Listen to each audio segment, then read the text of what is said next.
सजा ए काला पानी, ऐसी जिंदगी जब कैदी खुद मौत की दुआ मांगते थे।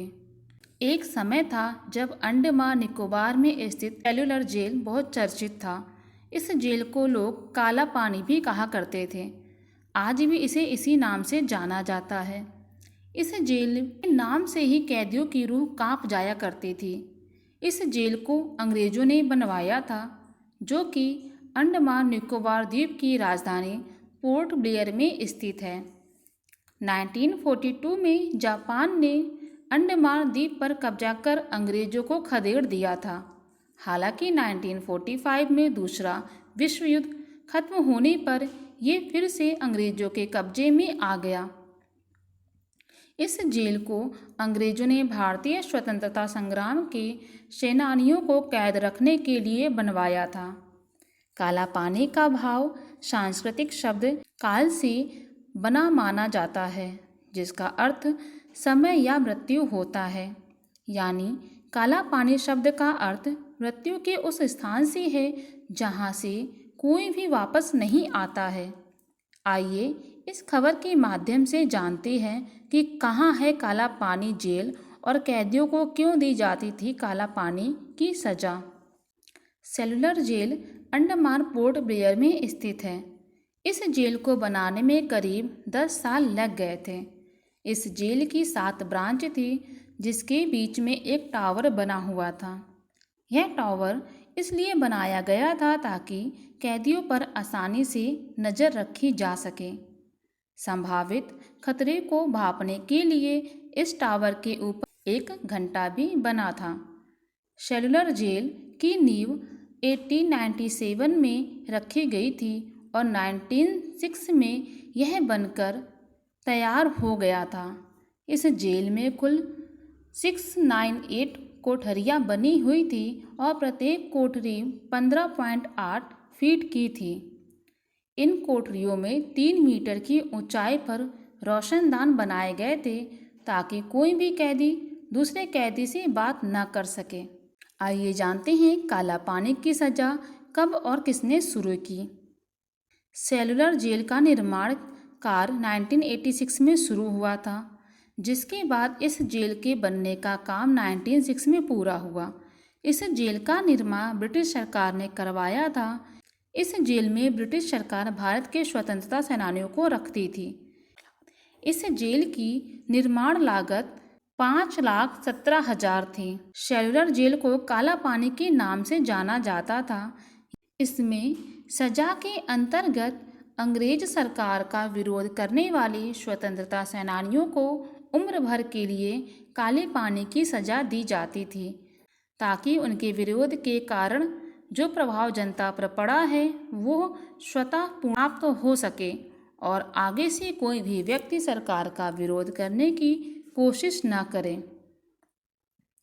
फौजी डॉक्टर और आगरा जेल के वार्डन J.P. वॉकर और जेलर डेविड बरी की निगरानी में बागियों को लेकर पहला जत्था 10 मार्च सन 1858 को एक छोटे युद्धपोत में वहां पहुंचा।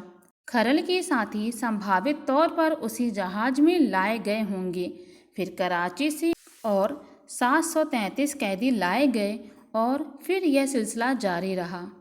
सईद लिखते हैं, काला पानी एक ऐसा कैद खाना था जिसके दर ओ दीवार का भी वजूद नहीं था।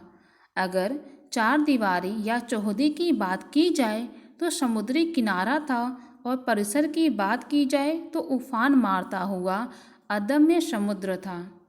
कैदी कैद होने के बावजूद आज़ाद थे, लेकिन फरार होने के सारे रास्ते बंद थे और हवाएं जहरीली थीं।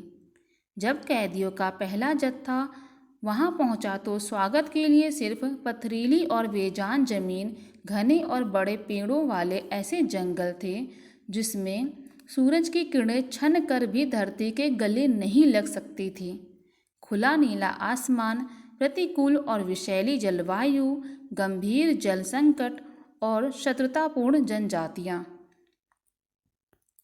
इतिहासकार और शोधकर्ता वसीम अहमद सईद अपने शोध काला पानी 1857 के गुमनाम स्वतंत्रता सेनानी में लिखते हैं, अंग्रेजों ने यह अपना परचम लहराने के अलावा कैदियों की बस्ती और उपनिवेश बनाने के लिए 1889 में पहली कोशिश की जो विफल हो गई थी।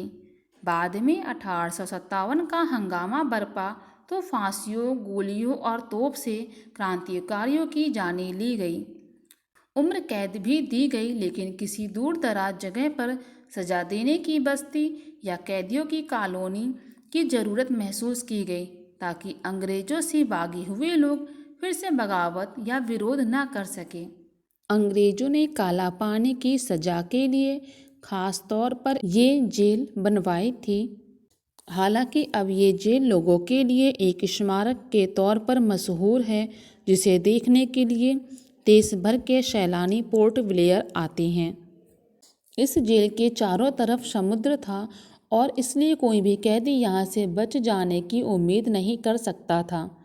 सेलुलर जेल का उपयोग विशेष रूप से अंग्रेजों द्वारा भारतीय स्वतंत्रता के संघर्ष के दौरान दूरस्थ द्वीप समूह में राजनीतिक कैदियों को निर्वासित करने के लिए किया गया था।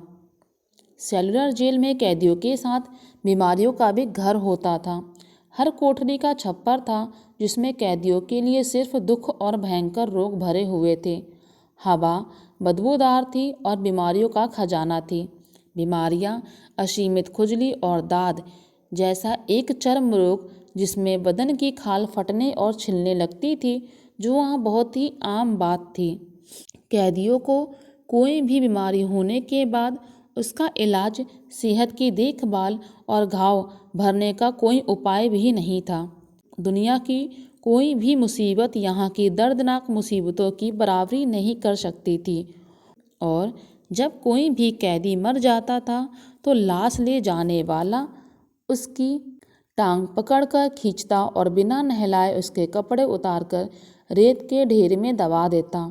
न उसकी कब्र खोदी जाती, न नमाज जनाजा पढ़ा जाता था। विनायक दामोदर सावरकर को बम्बई के गवर्नर ने भारत के सबसे खतरनाक पुरुषों में से एक बताया था। सावरकर को 1909 में गिरफ्तार किया गया था।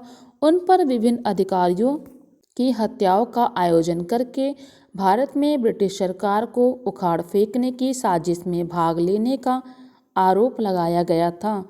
उन्हें 25-25 साल की सजा के 2 टर्मों के साथ अंडमान द्वीप समूह में सेलुलर जेल भेज दिया गया था। ये सजाएं साथ साथ नहीं बल्कि एक के बाद एक चलती थी। वीडियो पसंद आए तो प्लीज़ चैनल को लाइक एंड सब्सक्राइब जरूर कर दें।